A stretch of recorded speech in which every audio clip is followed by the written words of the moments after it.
तो भाई आज बातचीत करेंगे एक तो मूल रूप से ब्रेन के बारे में कि ब्रेन का जो स्ट्रक्चर है वो बदल जाए किसी भी कारण से। वो मेडिटेशन से हो सकता है, वो एक्सीडेंट से हो सकता है, आ, या किसी और कारण से भी हो सकता है। तो वो इंडिकेटर है कि आपके अंदर बड़े-बड़े चेंजेस आ चुके हैं। आपकी जो क्षमता है किसी-किसी एरिया में वो बहुत प्रभावित हो चुकी है। तो एक किताब है जिसका राइटर है ओलिवर सैक और इनकी किताब का नाम है Musicophilia, tales of music and the brain. तो जैसे कि टाइटल सजेस्ट कर रहा है, ये म्यूजिक का ब्रेन के साथ संबंध बता रहे हैं। तो ये डॉक्टर थे पहले और इन्होंने ऐसे पेशेंट्स का इलाज किया जिनको डिमेंशिया था, जिनके हाथ पैर काम नहीं करते थे, मांसपेशियां बेकार हो गई थी, उठ नहीं पाते थे। और इन्होंने पता किया जैसे कोई पेशेंट है, एक एक डांसर थी अपने ज़माने में और फिर उसको जी काफ़ी साल के बाद ये डिमेंशिया क्या-क्या हो गया और उसकी मांसपेशियां बेकार हो गई। और तो ये ओलिवर सैक्स ने पता किया कि इसका फ़ेवरेट म्यूज़िक क्या रहा होगा, जिस पे डांस करती थी। उसने वो म्यूज़िक बजाया और आश्चर्य हुआ उसको कि वो खड़ी हो गई और वो धीरे-धीरे डांस करने लगी। सवाल ये पैदा होता है कि उसकी मांसपेशियाँ जब बेकार हो गई, बेड-रिडन है, म्यूज़िक ने ऐसा क्या किया कि वो खड़ी हो गई?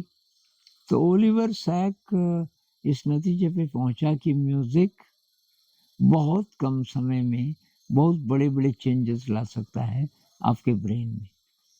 और ये सब प्रयोग उन्होंने और सारे पेशेंट्स के साथ किया, जिनको जवानी में म्यूज़िक से प्यार था और वही म्यूज़िक बजाया और उन पर ऐसे ही असर पड़ने लगा। तो इसके अलावा उन्होंने ऐसे केसेस लिए जो कि केवल म्यूज़िक के समय सही रहते हैं और जब म्यूज़िक नहीं होता तो फिर वो एक तरीके से सामान्य नहीं होते, थोड़ा असामान्य होते हैं ऐसे केसेस। इस पे एक फ़िल्म भी है। मैंने किताब तो नहीं पढ़ी, पर इसी पे फ़िल्म भी है और मेरे ख़्याल से ऐसा ही कुछ नाम है, म्यूज़िकोफीलिया ऐसा कुछ करके, यूट्यूब में मिल जाएगी आपको। और कमाल की फ़िल्म और उसमें ये सारे केसेस हैं। अब एक केस जो बहुत इंटरेस्टिंग है हमारे लिए, वो है टोनी सिकोरिया का।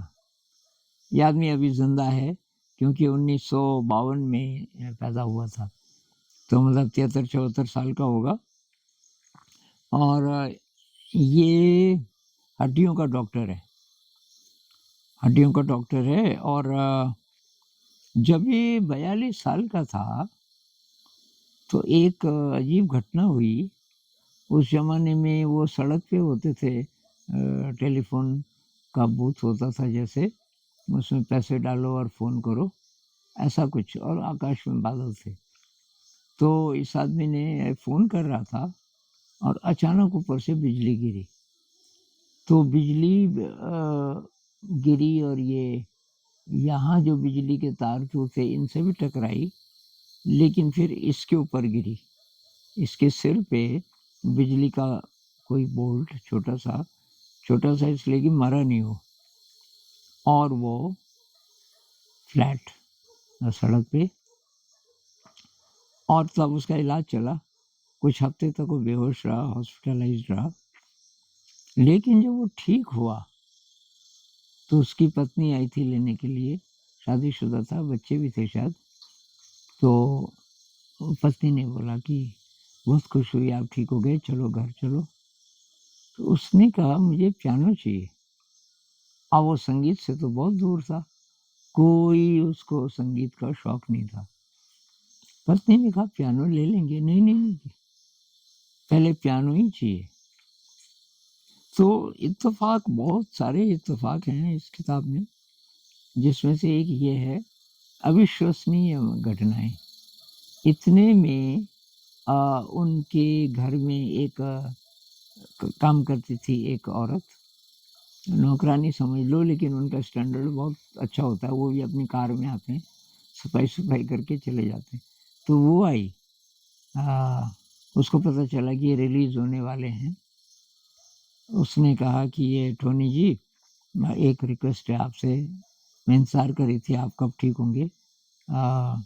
कि बात ये है कि मुझे किसी ने एक पियानो दिया है कुछ महीने पहले, लेकिन अभी तो मैं दूसरे देश जा रही हूँ और अब ये कमरा खाली करना है मुझे, इसको कहाँ रखूँ इतने बड़े को? और तो मैं सोच रही थी कि किसके पास जगह होगी? आप कि इसको अपने कमरे में रख लेंगे, आपका कमरा काफ़ी बड़ा है। उसने पत्नी की तरफ देखा, मुस्कुराया, उसने कहा कि हाँ, करो इंतज़ाम इसका। तो मतलब जो उसकी इच्छा थी वो पूरी हो गई।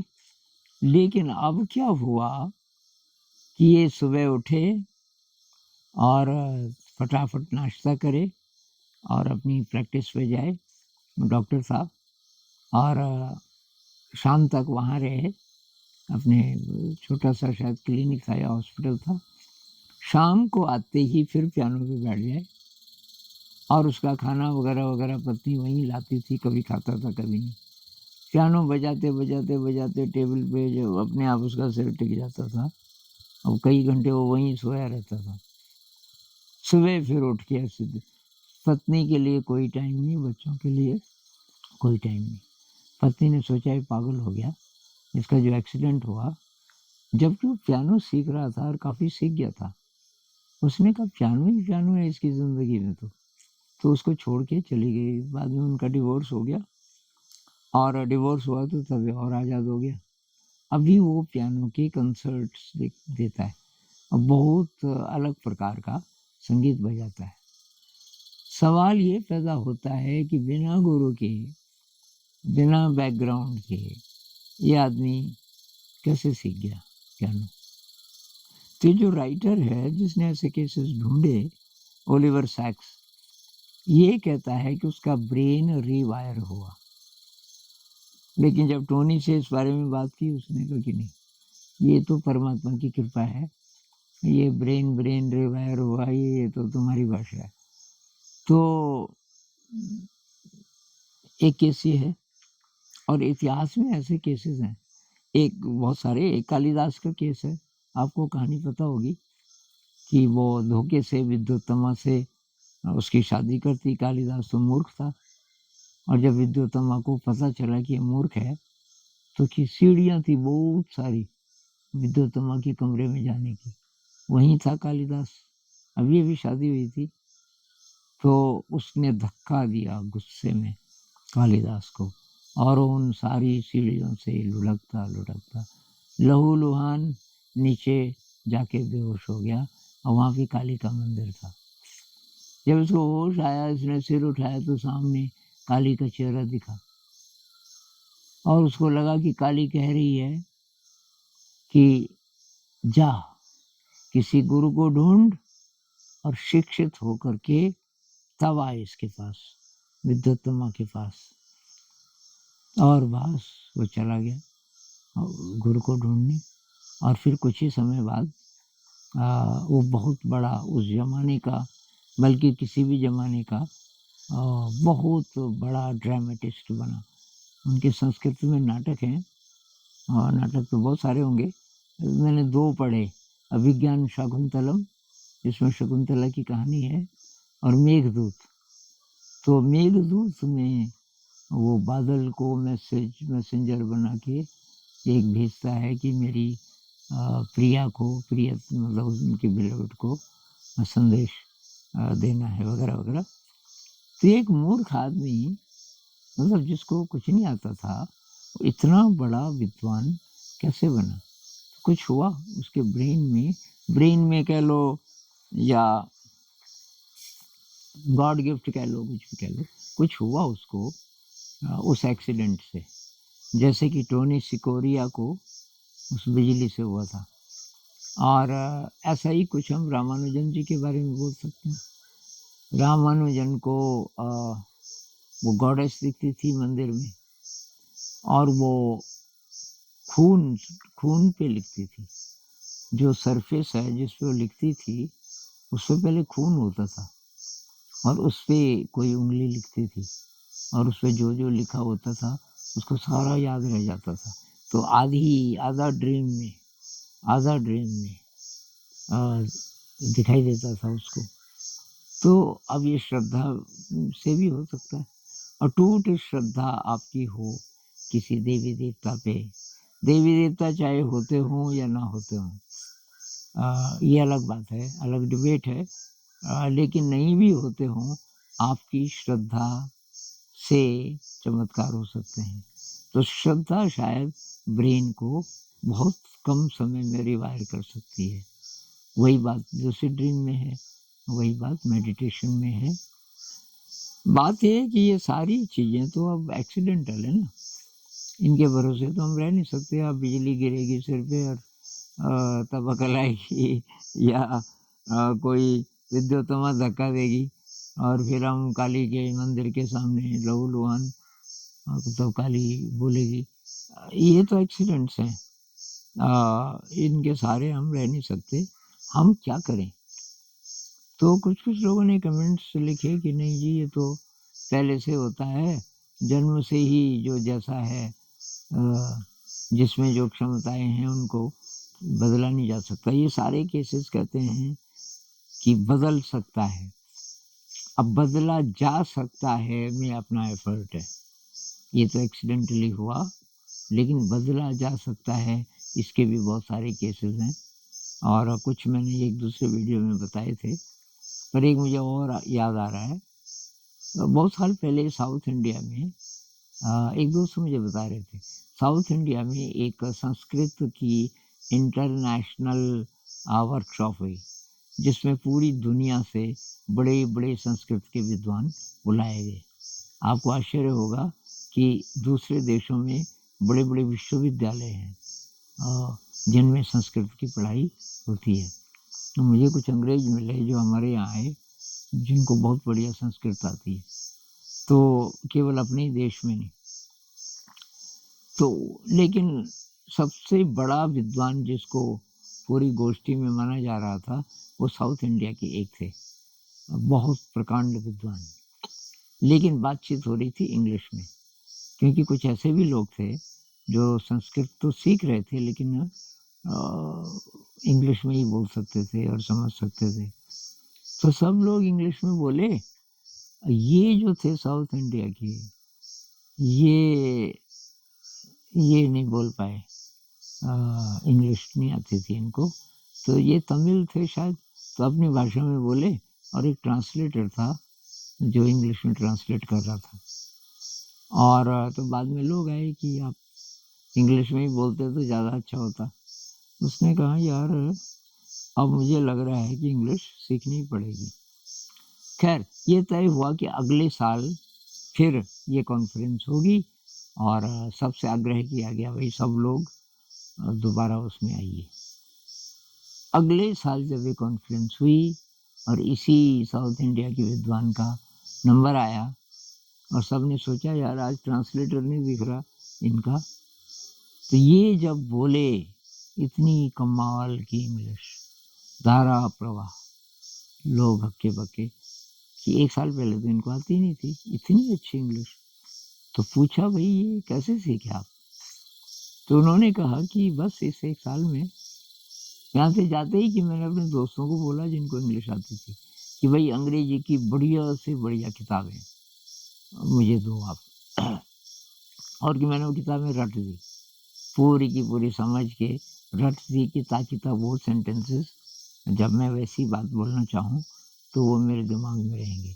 और प्रैक्टिस करने लगा बोलने की, और धीरे-धीरे तो अब बताओ एक साल में वो इतनी अच्छी इंग्लिश बोलने लगा कि पूरे विश्व के जो विद्वान हैं वो आश्चर्यचकित रह गए। इसका मतलब ये है, अब आप बोलोगे जी वो तो गॉड गिफ्टेड था, ऐसे तो हम सुस्त बैठे रहेंगे कि भाई गॉड गिफ्टेड थे और मैं नहीं हूँ। आप क्यों मान रहे हैं कि आप गॉड गिफ्टेड नहीं है? भाई सबको बराबर गिफ्ट मिले हुए हैं। अब ब्रेन रिवायर किसका कितना है पहले से, वो बात अलग है। किसी का ज़्यादा है, किसी का कम है और किसी का गलत ढंग से वायर्ड है, जो जिससे कि मानसिक रोग होते हैं और गलत वृत्तियाँ पैदा होती हैं, वो सब भी है। लेकिन यार हम बदल सकते हैं, अपने ब्रेन को हम बदल सकते हैं। दूसरे शब्दों में कहें, अपने भाग्य को हम काफ़ी हद तक बदल सकते हैं।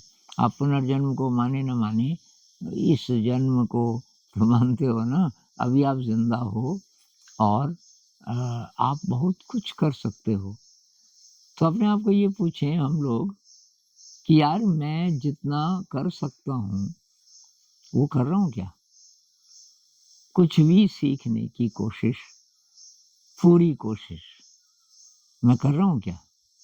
कि ऐसे ही बोल दे रहा हूँ कि जी नहीं है, मेरा तो इंटरेस्ट ही नहीं है।